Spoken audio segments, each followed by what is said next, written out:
Hey guys, Josiah here with Aesthetyx Fitness. In today's video, I'm going to be talking about whether or not supplements are overrated. Alright, so I actually did make a video talking about the top 5 supplements for you to take if you are trying to put on muscle, lose fat, and overall become healthier and higher performing as an individual. However, there is the question of whether supplements themselves are actually necessary and whether supplements as a whole in general are overrated. So that's what we're going to be tackling in today's video. But before we get started, make sure to click that subscribe button down below and hit that little bell icon. That way every time I come out with a new video, you guys are getting notified and not missing out on any great new content. Also, it really helps me a lot if you hit that like button down below.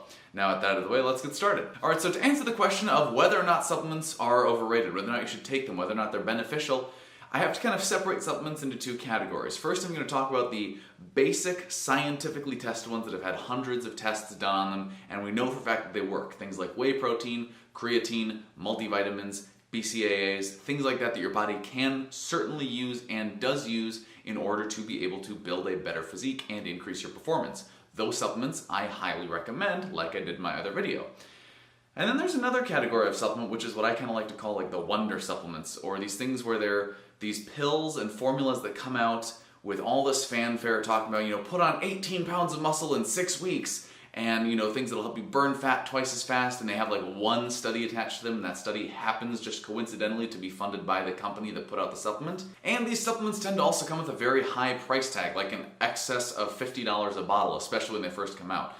And the problem with these supplements is that when they're not backed by a lot of scientific research and they're just sort of putting claims out there, especially since supplements are not regulated by the FDA, you run the risk of buying supplements that don't actually do anything beneficial to you, or perhaps could even be harmful if they haven't been rigorously tested enough or don't have a high enough purity level in them. And when it comes down to it, supplements, legal supplements at least, are all basically just food products and extracts that are put into supplement form. For instance, whey protein comes from milk. It's just an extract that they put into a powder form so you can take it more easily. Creatine comes from red meats, or I believe it can be lab created as well. But by and large, they're naturally occurring substances that are in foods you already eat, and so they're not going to suddenly bend the way that science works and allow you to, put on 3 pounds of muscle a week, because that's not something your body can physically do. Similarly, they're not going to suddenly make you shed tons and tons and tons of fat, because that's not something your body can naturally do. All that supplements are going to be good for is increasing the efficacy with which your body can accomplish things within its natural range. So if you're looking at something like a pre-mixed pre-workout, which says it's going to help you lift more weight in the gym and do all this, that will probably work. But again, the problem is, with the pre-workout, you're mainly relying on things like BCAAs to help your performance, and then of course something like caffeine or a stimulant to help give you extra energy and motivation.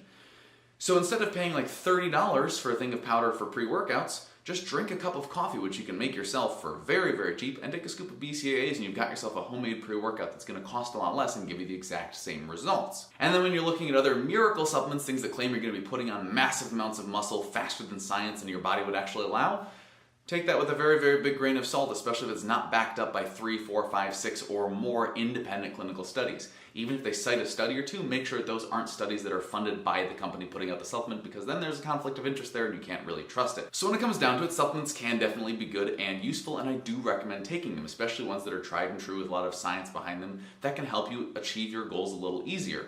However, don't put too much stock and emphasis in these wonder supplements that are going to supposedly just blow you up and make you amazing, because chances are they're not really going to do that. And again, if there's not a strenuous enough safety and purity testing behind them, they actually can contain compounds that would be harmful for you. So be extra careful there. And with that being said, that's it for today's video, guys. Thank you so much for watching. Make sure to hit that like button down below if you found the video entertaining or informative, and hit that subscribe button because I have new content coming out all the time that I don't want you guys to miss. And of course, leave a comment down below letting me know your personal favorite supplement and any questions you may have so that I can help you train smarter and look better.